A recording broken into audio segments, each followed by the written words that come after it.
¿Quién le iba a decir a un matemático, a un hombre de números, que iba a estar hoy aquí en el Inspiday hablando del poder de la palabra? Algunos estaréis pensando que os habéis equivocado de sala. Pero ¿qué tal si os lo cambio por el poder de los datos no estructurados? ¿Os suena esto ya un poquito más? Bueno, yo creo que os suena, pero sexy no es tampoco el título. Así que, ¿por qué no hablamos directamente de inteligencia artificial? ¿Por qué no hablamos de esa parte de la inteligencia artificial, que es el procesamiento del lenguaje natural? Para eso está hoy aquí Manuel Ángel García. Manuel Ángel García es manager del área de Data Intelligence de Tech Edge. Lleva 18 años en el sector y ha venido a hablarnos de cómo las computadoras pueden entender, interpretar y manipular el lenguaje humano. Muchísimas gracias por estar aquí.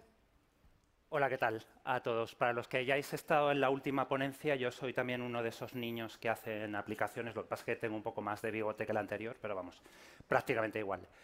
Como decía, vamos a hablar del poder de la palabra. No soy ningún cura ni nada raro, no os vengo a hablar de religión ni mucho menos de política, que no están las cosas como para hablar de esos temas.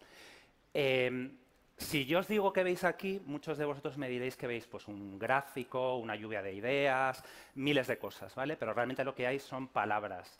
No nos damos cuenta de que en nuestro día a día estamos rodeados del lenguaje y rodeados de palabras, porque ¿cuántos de nosotros no hemos escrito un tweet? Bueno, yo no, porque no tengo Twitter, pero seguramente que el resto de vosotros sí. ¿Cuántos hemos escrito en otras redes sociales? Hemos hablado con Alexa o con un chatbot. De hecho, si Turing levantase la cabeza, se daría cuenta que su dilema a día de hoy está bastante resuelto. El volumen de la información no estructurada y, en concreto, en formato lenguaje natural, que es el que usamos los humanos día a día, cada vez crece más. Entonces, parece que si esa información está ahí, debería ser interesante sacarle algo de provecho. ¿Qué son los datos estructurados frente a los no estructurados? Los datos estructurados son con los que trabajamos habitualmente todos los que estamos aquí. Su contenido está claramente identificado y además están perfectamente organizados. El claro ejemplo, un Excel en el que sabemos que en la primera columna viene la dirección, en la siguiente el número de cuenta, etcétera, etcétera. Frente a los datos no estructurados, que no tienen una estructura interna identificable, pero que son igual de importantes que los estructurados. Según estudios recientes, el 80% de la información que se genera en nuestras empresas es no estructurada frente a la estructurada. Parece sorprendente, porque nosotros que nos dedicamos a esto pensamos que realmente toda la información está perfectamente catalogada, que sabemos exactamente dónde está cada cosa, pero no es así. Por lo tanto, si el 80% de la información es no estructurada y, en concreto, la mayoría de esta información no estructurada es en formato lenguaje natural, parece que tiene sentido que empecemos a tratar esta información. ¿Dónde se genera esta información? ¿En nuestras empresas o fuera de ellas? Bueno, pues claramente en fuentes públicas, todos tenemos clarísimos, foros, blog, noticias online, redes sociales, opiniones de consumidores, que son muy importantes, pero en nuestras propias empresas estamos generando este tipo de información y muchas veces no lo estamos teniendo en cuenta. Por ejemplo, en los call centers, cuando hacemos una llamada, toda esa información se puede analizar. Comentarios en CRM, respuestas a encuestas, reclamaciones, contratos. En el sector de recursos humanos, por ejemplo, todos esos currículum que enviamos también es una información relevante. Si tenemos esta información, ¿qué hacemos para sacarle provecho? ¿Y a qué retos nos enfrentamos? Bueno, pues los principales retos a los que nos enfrentamos son grandes volúmenes de datos y además en formatos muy diversos, múltiples fuentes e idiomas. Es importante tener en cuenta que esta información que generamos no siempre tiene por qué estar en un mismo idioma. Incluso nos podemos encontrar en un documento que aparecen en múltiples idiomas. Teniendo en cuenta que es información que está generada además por humanos y nosotros somos así de esta manera, pues normalmente nos encontramos que además la información suele tener errores ortográficos, se utiliza jerga, abreviaturas y tenemos que ser capaces de identificar ese tipo de lenguaje para sacarle provecho. Además, el lenguaje natural es altamente subjetivo, es decir, muchas veces cuando lo interpretan dos personas, aunque sea el mismo documento, el resultado al que llegan es diferente, cosa que con una máquina esto no sucede. Si lo que queremos hacer es analizar esta información de manera manual, nos encontramos que al tener grandes volúmenes de datos, el reto es bastante importante, y si lo que queremos hacer es coger un espacio muestral de esta información, probablemente el resultado que obtengamos esté bastante sesgado y, por lo tanto, nuestras conclusiones no sean lo buenas que deberían ser. ¿Cómo analizamos esta información que se genera en nuestras empresas? Bueno, pues esto lo hacemos a través de la analítica de textos o minería de datos. Aquí arriba podéis ver de esa gran fuente de sabiduría que es Wikipedia, cuál es la definición de analítica de textos o minería de datos, que dice que describe un conjunto de técnicas lingüísticas, estadísticas y de aprendizaje automático. Nuevamente, en esta mañana se ha oído hablar mucho de Machine Learning y aquí vuelve a aparecer también este concepto, que modelan y estructuran el contenido de fuentes de datos que permiten realizar análisis, búsquedas o investigación. Para entenderlo de una manera más sencilla, ¿qué es lo que pretende la minería de datos? La minería de datos lo que pretende es reproducir los mecanismos que hace un cerebro humano cuando lee un texto. Es decir, ser capaz de leerlo, entender qué significa en su contexto, pero además saber qué significa cada una de esas palabras y qué función tiene dentro de ese texto. La minería de textos es muy parecida a la minería de datos con la que probablemente estéis más acostumbrados a trabajar, pero se focaliza, como su propio nombre indica, en el texto. Bien es cierto que uno de los primeros pasos en la minería de textos consiste en organizar y estructurar esos datos. Es decir, hablábamos antes de la diferencia entre datos estructurados y no estructurados.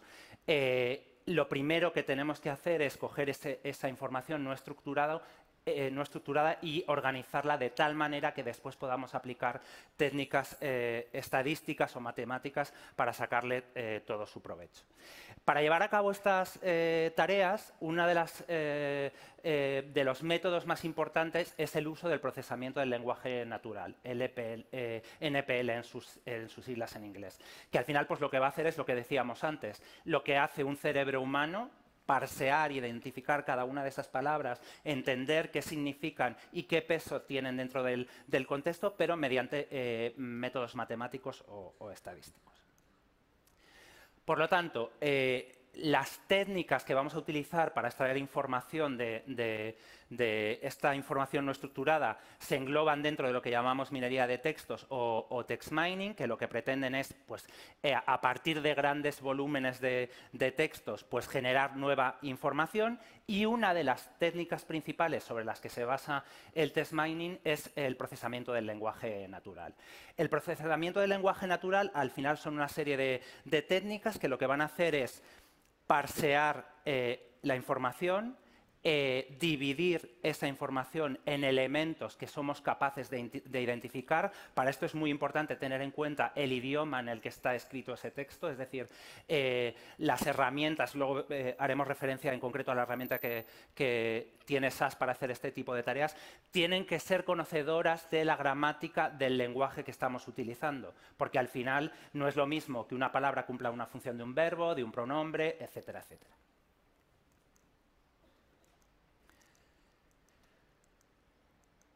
¿Qué es lo que suele hacer los procesos de tratamiento del lenguaje natural? Bueno, pues lo primero que se hace es la ingesta del dato, igual que en cualquier otro proceso en el que queramos hacer una analítica. Es decir, primero cargamos esa información, pero a diferencia de una información estructurada en la que, como decíamos antes, sabemos perfectamente dónde está cada tipo de datos y qué representa, aquí el primer paso que tenemos que hacer es ese. El primer paso es lo que llamamos parseo o detección de entidades. Veis aquí en el ejemplo que hay una frase en inglés. Las herramientas lo que son capaces es de identificar que cada subconjunto de letras están representando una palabra y lo que hacen es separarlas. A partir de ahí, lo que somos capaces con este tipo de algoritmos es filtrar, categorizar, parsear, corregir. Yo os decía antes que es importante que en el caso del lenguaje natural muchas veces cometemos errores ortográficos o usamos jerga y no es lo mismo una palabra en un contexto que en otra. Entonces, es necesario que estas herramientas sean capaces también de hacer este tipo de tareas. ¿Qué utilidades podemos sacar de este tipo de procesos? Bueno, pues claramente un etiquetado o categorización automático. Por ejemplo, supongamos que tengo miles de documentos en mi empresa que los tiene que tratar o trabajar un departamento u otro. Pues bien, con las técnicas de minería de datos yo soy capaz de analizar el contenido de esos documentos, saber de qué se está hablando y en cada caso redirigirlo a un departamento o a otro, con lo cual nos estamos ahorrando lo que os decía antes, que es muy importante. Quizá en este caso no es tan claro, pero por ejemplo, luego os contaré un caso real que tiene que ver con el mundo de los abogados y ahí sí que es muy importante que dependiendo de la persona que esté analizando ese documento es muy subjetivo y lo que una persona puede ver verde, otra lo puede ver rojo, mientras que una máquina lo haga mejor o lo haga peor, pero el criterio que va a utilizar siempre es el mismo y esto es importante.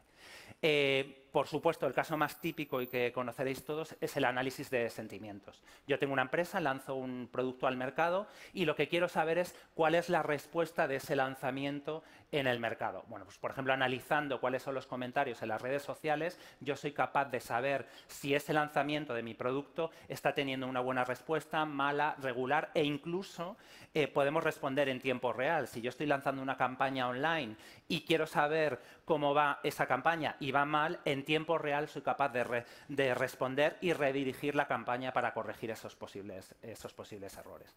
Análisis conversacional. Somos capaces de, por ejemplo, en las típicas empresas que nos llaman para vendernos un producto, somos capaces de analizar online cuáles son las respuestas del cliente y redirigir esa conversación para cerrar la venta lo antes posible, pero también si nos ponemos desde el otro lado, soy capaz de analizar cuál ha sido el tratamiento de mi empleado hacia el cliente y saber si le está dando un trato adecuado o no y corregir en caso de que sea necesario. Por supuesto, permiten extraer información en función del contexto. Pues dependiendo de... Esto, por ejemplo, es muy típico en el caso del análisis de sentimiento, lo que decía antes. Dependiendo del contexto, una frase o una palabra puede significar una cosa u otra. Bueno, pues la minería de textos es capaz de identificar esos detalles y saber exactamente de qué se está hablando. Redirección de contenido automático. Por ejemplo, imaginaos que yo tengo un buzón de correos y en ese buzón de correos me llegan reclamaciones, peticiones, demandas, quejas, etcétera, etcétera. Obviamente, en nuestras empresas no todos los correos los tiene que responder la misma persona. Algunos los tendrá que redirigir a marketing, otros tendremos que redirigirlo a la gente de facturación, etcétera, etcétera. Bueno, pues somos capaces de leer el contenido de esos documentos y en función de ese contenido enviar directamente ese email a la persona que tiene que tratar ese documento. Esto es muy útil, de hecho luego os hablaré de un caso real, porque muchas veces tenemos los buzones de correos repletos, no estamos dando respuesta a nuestros clientes de manera adecuada y esto redunda en que al final podamos perder esos clientes. Y casos de trioraje y priorización de respuestas, que al final es catalogación de información. Os he puesto aquí un poco cómo nosotros abordamos este tipo de proyectos. No me interesa tanto las fases de arriba, que me da un poco igual, y los proyectos de minería de datos, de textos, se pueden hacer con metodología ágil o con una metodología más tradicional, me da exactamente igual. Lo que me interesa es esta parte de aquí abajo, ¿vale? Si queremos poner en valor este tipo de proyectos en los clientes, es muy importante que contemos con el negocio. Probablemente en otras tipologías de proyectos también sea así, pero creo que en este es primordial. Este tipo de proyectos no son capaces de salir adelante si no tienen como sponsor al negocio. ¿Por qué? Porque se tienen que definir reglas para extraer esa información y nadie mejor que el propio cliente conoce su negocio y conoce esas reglas. Es verdad que no vamos a obligar a que un usuario de negocio entre en la herramienta, en la que sea, y empiece a escribir cuál es el código de esa regla que se tiene que aplicar, pero sí que nos tiene que contar a nosotros en su lenguaje habitual de negocio cuál es esa regla y nosotros tenemos que traducirla al lenguaje que utilice la herramienta en concreto que estamos utilizando.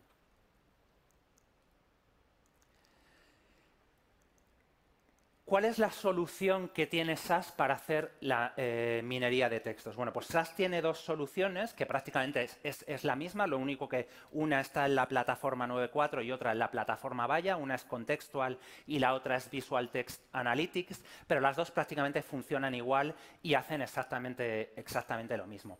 Una cosa que es muy importante a reseñar de las dos soluciones de SAS es que tiene posibilidad de Machine Learning, es decir, yo soy capaz de hacer una ingesta masiva de documentos y la herramienta es capaz de inferir cuáles deben ser esas reglas para sacar la información, pero además nos permite también meter reglas de manera manual. Esto es muy importante porque muchas veces nos encontramos que o bien el negocio no es capaz de definirnos esas reglas y entonces mediante las técnicas de Machine Learning las podemos inferir, o al revés, no tenemos un volumen suficiente de documentos como para que la herramienta aprenda y al principio tenemos que meter esas reglas de manera manual. Como yo decía antes, la minería de datos tiene que ir muy de la mano del negocio y la solución de SAP tiene un interfaz gráfico que va muy enfocado a que un usuario no muy experto sea capaz de crearse sus reglas, aunque bueno, siempre tiene que ir de la mano de un conocedor de este tipo de técnicas. Es importante también que cualquier proyecto que hagamos en las dos versiones de la solución se puede exportar a código SAS y por lo tanto lo podemos invocar desde cualquier otro tipo de aplicación. Y sobre todo lo más importante es que tiene 32 idiomas y dialectos soportados. Cuando digo esto no me refiero a que yo entre en la aplicación y sea capaz de ver los menús en euskera, en catalán o en gallego. No, lo que digo es que SAS es capaz de interpretar y sacar información de textos escritos en 32 idiomas, lo cual implica, como os decía antes, que tiene la gramática de esos 32 idiomas y va a ser capaz de entender qué es lo que se está diciendo en esos documentos. Y os vamos a contar, porque está muy bien hablar así en tema general, pero os voy a contar algunas de nuestras experiencias con este tipo de soluciones y que hemos hecho, ¿vale? Entonces, por ejemplo, en el caso de Telefónica. Telefónica nos pone un reto delante y es que su departamento legal tiene una cantidad ingente de contratos y necesitan saber, bueno, aparte de extraer información relevante de esos contratos, quién es el tomador, cuál es el número de cuenta, el NIF, etcétera, etcétera, quieren saber si esos contratos son buenos para Telefónica o no son buenos para Telefónica. Entonces, ellos nos definen qué entienden por un contrato bueno para Telefónica, que tiene que ver con una serie de criterios en función de las cláusulas de estos contratos, y a partir de ahí nosotros somos capaces de yo recibo un contrato y en función de lo que se expresa en esas cláusulas soy capaz de decir cómo de beneficioso es o no para Telefónica. Esto es muy importante porque al final estamos quitando trabajo que realmente no está aportando valor al departamento legal y que es bastante tedioso, pero te está además dando la fiabilidad de que el criterio que estás siguiendo para decidir si ese contrato es bueno o no para Telefónica siempre es el mismo. No es el criterio de María si lo ve María y de Juan si lo ve Juan. Con lo cual es muy importante. Otro caso importante es el caso de un despacho de abogados que se pone en contacto con nosotros porque tiene una serie de demandas. Esas demandas llegan en múltiples idiomas, en múltiples formatos, unos vienen con las páginas giradas, otros con las páginas en vertical y tiene información que necesitan extraer de esos documentos. A día de hoy, ellos lo que tenían era a 2 personas que se dedicaban a revisarse esos documentos de 600 páginas, alguno de ellos, y entonces una iba cantando la información y la otra la iba tecleando directamente en el sistema.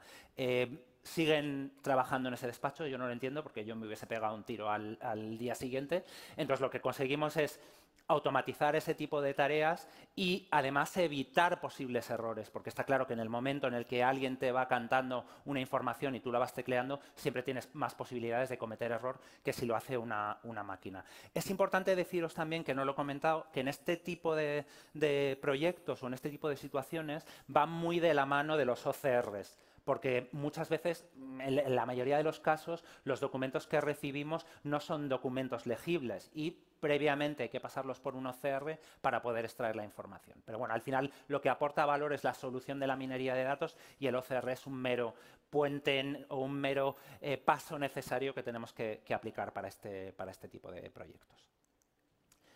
Y por último, ya para cerrar, y además me voy a ajustar muy bien al tiempo, así no me riñen, el caso de Within, que lo comentaba un poco antes cuando hablábamos. En este caso lo que teníamos es un buzón de correos. Esto es muy habitual. Hay veces que sí que en empresas tienen perfectamente separado los canales por los que reciben la información en esos buzones de correos, pero hay veces que es una simple dirección y tú ahí puedes escribir lo que quieras. Desde insultar al cliente a pedirle que te renueven una licencia, etcétera, etcétera. ¿Qué sucedía? Bueno, pues que tenían un atasco de miles y miles de correos que no habían revisado porque no tenían recursos para hacer esto. Entonces, lo que conseguimos con esto era, leíamos el contenido del correo y en función de una serie de reglas que definió el propio cliente, porque este era un caso en el que no tenían suficiente información como para aplicar esas técnicas de Machine Learning, a partir de esas reglas que se definen, pues somos capaces de identificar quién en la compañía tiene que tratar estos documentos. Y por mi parte hemos terminado. No sé si tengo 5 minutos por si alguien quiere hacer una pregunta.